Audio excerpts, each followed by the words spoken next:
Hey, enfin, on va parler de roue anglaise. Qu'est-ce que t'en penses? Mon outil préféré? Dans la prochaine vidéo, je te parle des pressions. Comment gérer ta pression, comment choisir le bon mandrin du bas, puis je te fais des comparatifs avec une roue un peu plus standard. Quel est le comparatif qu'il peut avoir avec la dureté, puis tout ça. On commence par une vidéo, puis après ça, je vais essayer d'en enchaîner. Après ça, on va monter des techniques, tranquillement, pas vite. Mais c'est la première, une de une.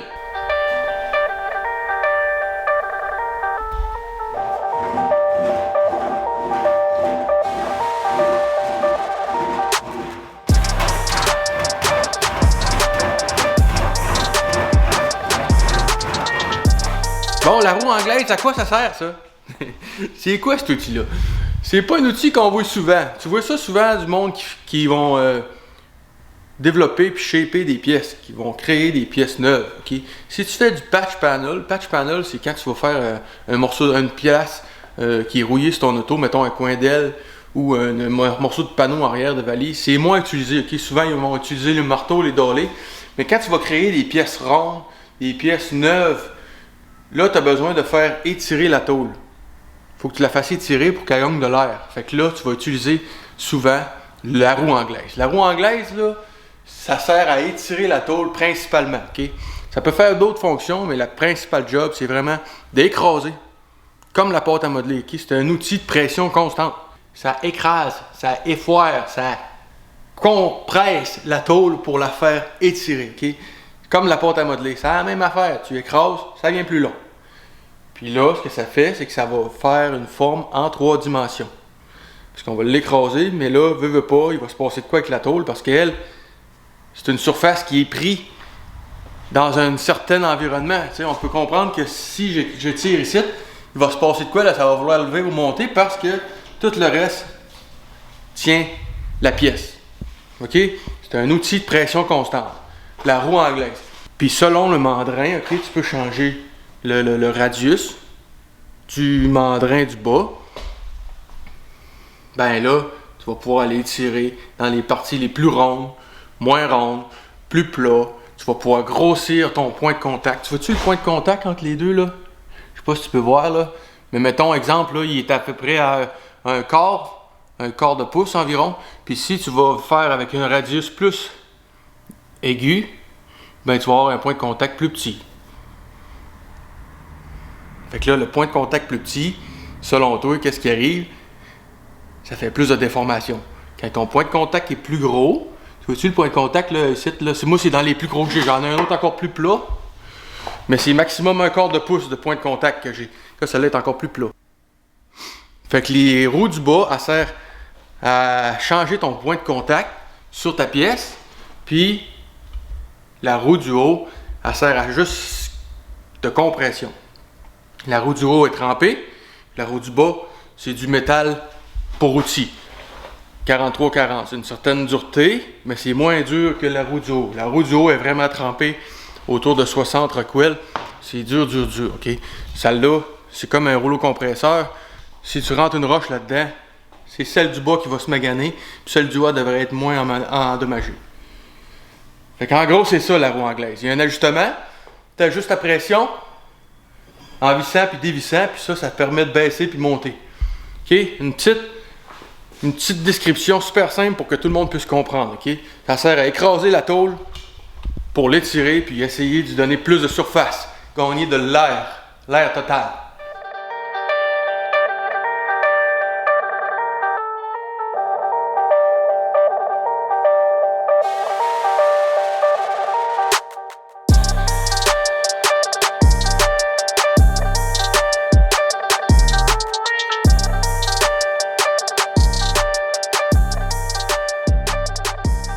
OK, première affaire, on va gérer les pressions. Les pressions, c'est quoi les pressions? Si on commencerait à tout catégoriser les pressions, médium pression, tu sais, je veux dire, il y aurait des pressions pour toutes, là. OK, je sais pas si tu connais M. Peter Tomasini. Lui, il y a comme une épaisseur qui rentre pour chaque épaisseur de tôle qu'il utilise. C'est-à-dire que si il veut faire du 0.040 millième, mettons, ou 50 millième d'aluminium, ben là, pour lui, une pression qui va être acceptable, il va avoir un autre gauge qui va rentrer, qui va accoter sa roue dessus. Il va rentrer son gauge, il va accoter sa roue. Puis selon lui, ben il va avoir atteint l'épaisseur désirée. pour faire du développement sans trop endommager. Quand on est rendu là, c'est parce qu'on est vraiment professionnel, OK? Moi, je calcule pas ça de même. Moi, ce que je fais, c'est que je vais pas mal à l'œil. Je te dirais, là, pas mal à l'œil. Par contre, tu peux quand même les catégoriser. On a la basse pression, la médium pression, puis la haute pression. La haute pression, c'est rare qu'on utilise ça. C'est-à-dire que là, tu vas serrer ça, là. Tu serres ça jusqu'à temps que c'est dur à passer dans la roue, là. Tu forces. Moi, je l'utilise pour le stainless. Quand je fais du stainless, on dirait que tu vas travailler juste avec du haute pression. Mais quand tu vas faire de l'aluminium, de l'acier, c'est rare que tu vas aller chercher la haute pression. À moins que tu es impatient. Quand tu es impatient et tu as envie que ça roule, ça se peut que tu utilises la haute pression. Mais ce que ça va faire, c'est que ça peut te créer un effet de canne plus rapidement. Là, la tôle, elle va être toute croche, puis tu vas être pris avec ta tension interne. Puis ça, c'est pas super. Fait que la haute pression, honnêtement, c'est rare en tabarouette qu'on l'utilise. Haute pression, ça fait des marques. Tu vas passer dans ta pièce, puis là, tu vas tirer, puis ça va faire une marque, un trait. Voilà.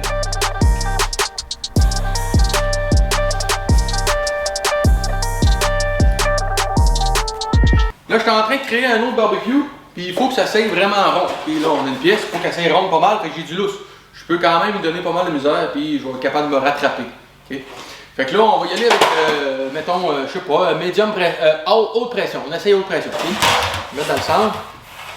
Haute pression, là, c'est déconseillé. Je te dis, si tu n'es pas capable de gérer la roue, va-t'en pas haute pression tout de suite. Là, on va l'essayer. Tu peux encore monter. Oh, ouais.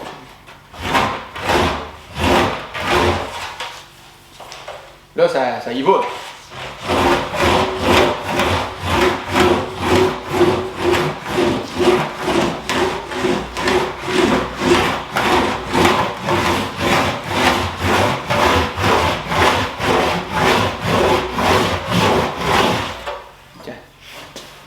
Là, j'étais pas mal en haute pression.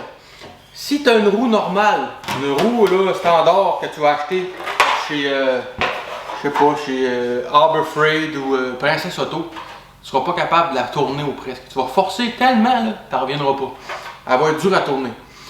Principalement parce que c'est pas monté sur bearing comme ça, puis la roue est lourde. La roue est lourde. Là, ça, c'est une roue légère. Ça change tout, OK? C'est une roue haut de gamme, dans le fond. Si tu vas avec une roue normale, tu vas voir, là, tu vas forcer, là, comme un fou, OK? J'en ai une comme ça, c'est ça que j'avais avant. Ça fonctionne pareil. Mais là, tu vas te rendre compte que tu es en haute pression. Le défaut d'une roue comme ça, haute pression, on dirait qu'on ne le sait pas trop. Mais ça paraît à la tôle, OK? Là, carrément, là, ce que ça fait, c'est que ça fait des gros traits prononcés. Je ne sais pas si tu peux les voir. Gaga, tu vois-tu? Comme des gros traits prononcés. Ça endommage la tôle. Mais là, vu que mon point de contact est pas trop mal, c'est-à-dire que j'ai une roue quand même plate, ben ça fait moins de défauts. Je sais pas si tu comprends, mais si tu vas monter ta pression sur un petit point de contact étroit, là ça rentre dans la tôle, là c'est hallucinant, c'est encore pire. Fait que la haute pression, si tu es capable de grossir ton point de contact, tu vas moins endommager la tôle. Ça commence à faire du stock, hein? Mais c'est de même que ça fonctionne, ok? Si tu vas faire de la haute pression avec la petite roue qui a le point de contact plus petit, là, ça rentre dans la tôle. Là, c'est dévastateur. Ça va aller plus vite, mais tu vas être pris avec ta tension interne. Après ça, tu vas te dire, je suis pas capable de faire de la roue anglaise parce que ta roue, ta pièce, va t'en marcher comme ça. Puis là, tu vas essayer d'enlever la tension à l'intérieur. Mais c'est ça, si tu vas faire de la haute pression, je te suggère de grossir ton point de contact, donc utiliser les roues plus plats. OK?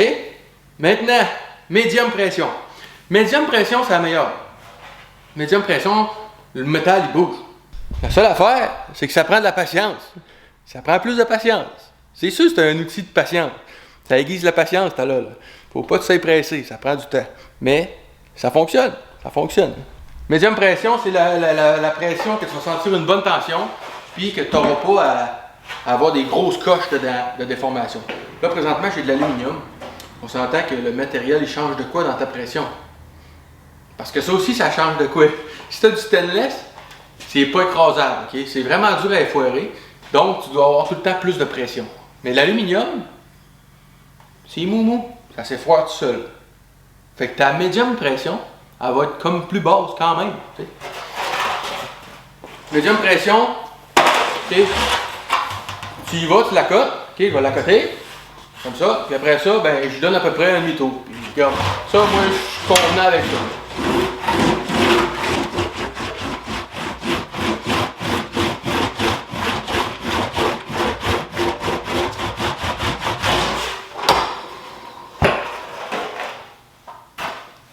Médium pression, c'est la meilleure. Si tu veux faire du développement, tu veux faire de la tôle, toutes sortes de pièces, ok, tu es tout le temps ou presque dans la médium pression. C'est sûr que la médium pression, ça peut être comme ça ou comme ça ou comme ça. Mais c'est une tension raisonnable pour pas trop endommager et être capable de faire bouger la tôle. Maintenant, on est rendu à la basse pression. La basse pression. Basse pression, là, c'est presque la même épaisseur que du matériel que tu utilises, plus une petite affaire. C'est juste pour dire que ça enlève les imperfections. Basse pression, c'est quand tu es rendu dans la surface qualité. Quand tu veux faire une qualité de surface belle, puis répartir ta tension interne uniformément. Qu'est-ce qu'il nous dit là? Souvent, c'est la différence entre le monde qui sont capables de rouler, puis ceux qui font juste ça occasionnellement. Okay? Il va y avoir une différence dans ta qualité de pièce. Tu vas voir, elle va être raide. Là, elle ne sonne pas là, parce qu'elle était sur le... Mais la pression interne est égale. Premièrement, elle est uniforme, la pièce est parfaite, mais la tension interne est égale. La pièce, elle se tient. Elle se tient toute. Elle reste formée. Tu n'as pas besoin de tout le temps l'archer un petit peu pour qu'elle revienne à la forme que tu voulais avoir. C'est la finition. La basse pression, c'est pour la finition. Puis pour réussir à faire de quoi de beau comme ça, il faut que tu croises tes rangs. Ouais, ok, l'importance de croiser les rangs, c'est que tu es sûr de toucher à toute la surface.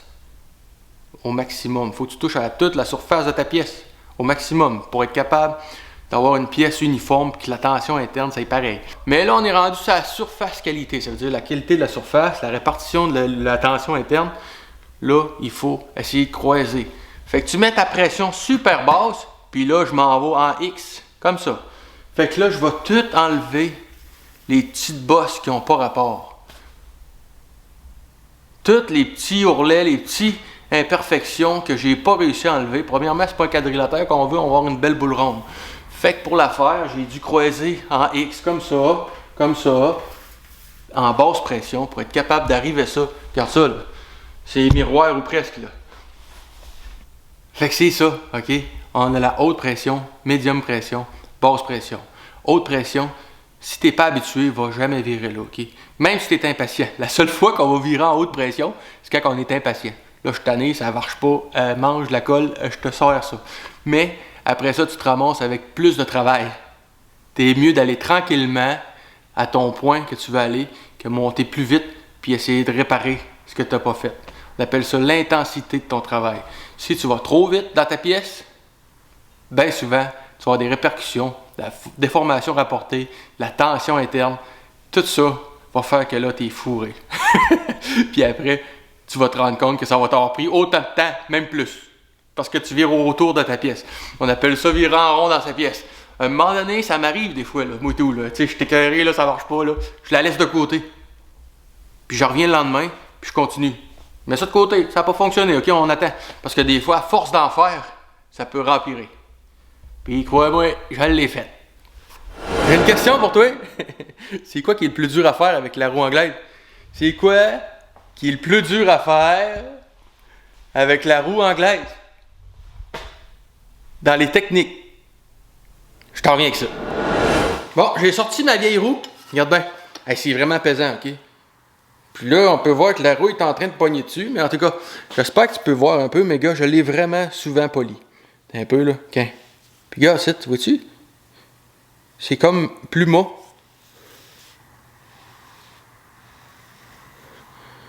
Dans le fond, ce qui est arrivé, c'est que j'ai passé à travers le chrome. Je l'ai tellement sablé parce que j'ai passé à travers le chrome. Des roues comme ça, ce qu'ils font, c'est qu'ils envoient ça au chrome. Parce que le chrome, c'est dur. Fait que ça lui fait des roues moins chères à faire. Ça, c'est un traitement thermique. Il envoie ça trempé. Fait qu'ils montent ça à un certain niveau de température, sauce ça dans l'huile, peu importe comment. Puis ils vont durcir le métal, puis ça vient tremper. Ça pèse à rien, ok? Ça, là, c'est pesant, tempête, c'est plein. Puis ils vont faire du chrome avec ça. Ils l'envoient chromé. Tu vois une certaine rigidité, tu vas venir solide. C'est super bon, là. C'est une bonne idée. Par contre, c'est pas durable. Cette roue-là, elle l'a fait à peu près 600 heures. Ouais, environ. Je l'ai sablé, je l'ai entretenu. Puis je savais pas que j'allais passer au travers du chrome. Tu sais? Puis là, après ça, j'ai tombé sur du métal plus mou. C'était encore pire. Fallait que j'entretienne plus souvent. La gaffe que j'ai faite, l'affaire à pas faire, c'est mettre des soudures là-dedans. Je voulais aplanir mes soudures. Les soudures au MIG. Le soudure au MIG, c'est plus dur. C'est vraiment plus dur. Puis ça encastre dans la roue. Puis là, j'avais magané ma roue, fait que là, je voulais la remettre belle, parce que je me suis rendu compte plus tard que ça me prenait une roue plus belle. Je l'ai rectifié, puis c'est là que je l'ai encore plus baissé rapidement. T'sais. Fait que si tu soudes au MIG, tu mets pas ça dans la roue. Jamais.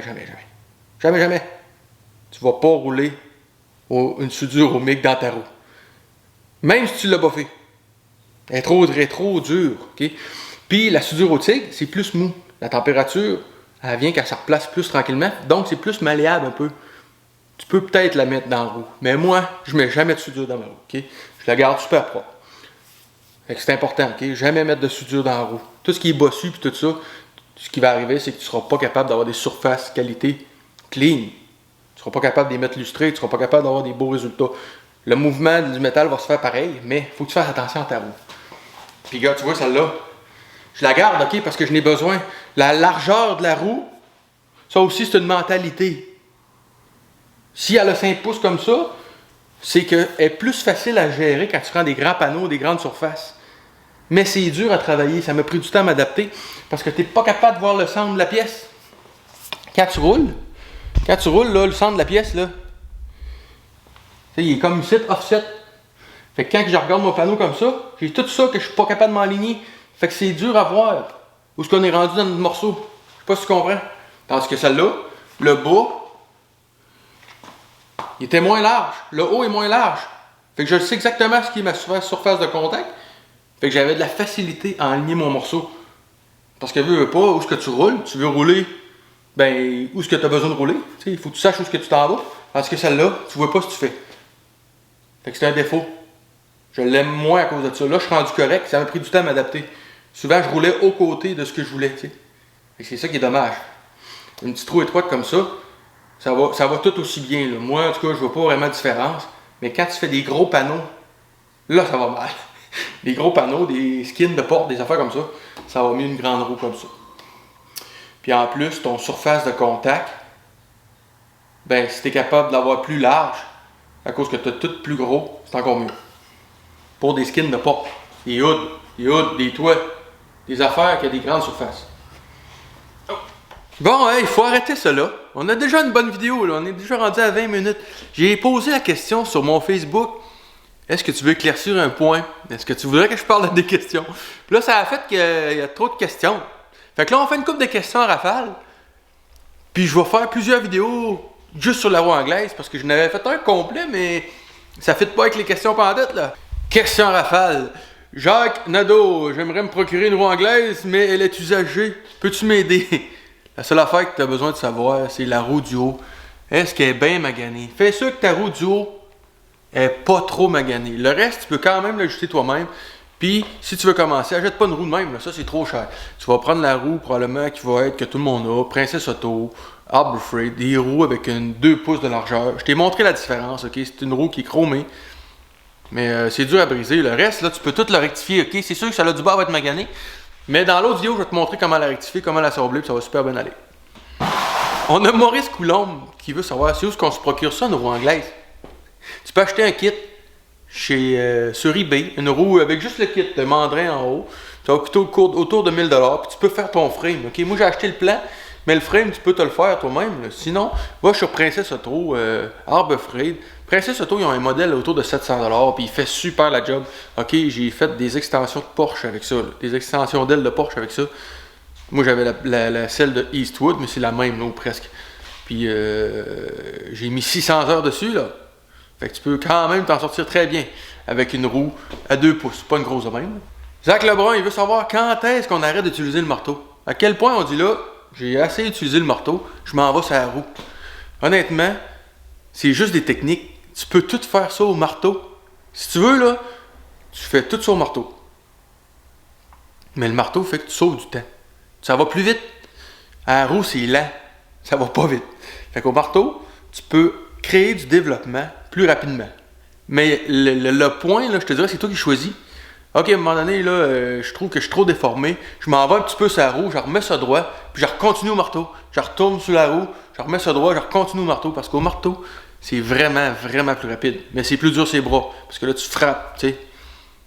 Mais le point exact, c'est juste l'expérience. À un moment donné, tu vois que tu as assez de matériel. Parce que dans le fond, l'objectif, c'est de créer du matériel, créer de l'air, créer de la surface. Fait que ça, c'est avec le planishing hammer, le marteau ou la roue anglaise, là, c'est toi qui décides. Mais souvent, si tu veux savoir ce que tu es rendu, tu t'en vas sur la roue, tu remets ça droit, puis tu continues. Là. Marc Prince, y a-t-il des roues anglaises portatives? Oui, il y a des genres de petits tissés. Puis c'est une petite roue anglaise, puis tu peux rouler ça, c'est tour d'aile. Moi, j'en ai pas. J'en ai pas encore. Je prévois m'en créer une, mais ça existe, ok? C'est comme une petite roue que tu peux. C'est comme une serre avec une roue en haut, une roue en bas, puis tu roules ça sur le tour d'aile. Un peu le kit d'élargisseur d'aile qu'on peut voir là, qui se vend, là, qui est bleu, qui fait pour élargir les ailes avec une roue de Robert. Mais sauf que là, c'est comme une petite roue anglaise en C. Puis tu serres un peu puis tu la roules. Mais c'est vraiment dur à rouler. Faut que tu roules ça égal. Parce que surtout que tu vas un peu de travers, tu fais une coche. Là, tu sais.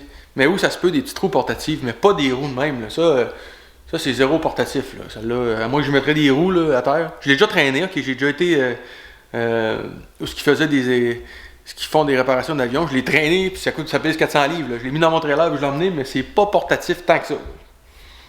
Tommy Hull, il voulait savoir les pressions. On a couvert, ok, les pressions au départ, puis à la fin. Ok, au départ, c'est médium pression, à la fin, c'est basse pression.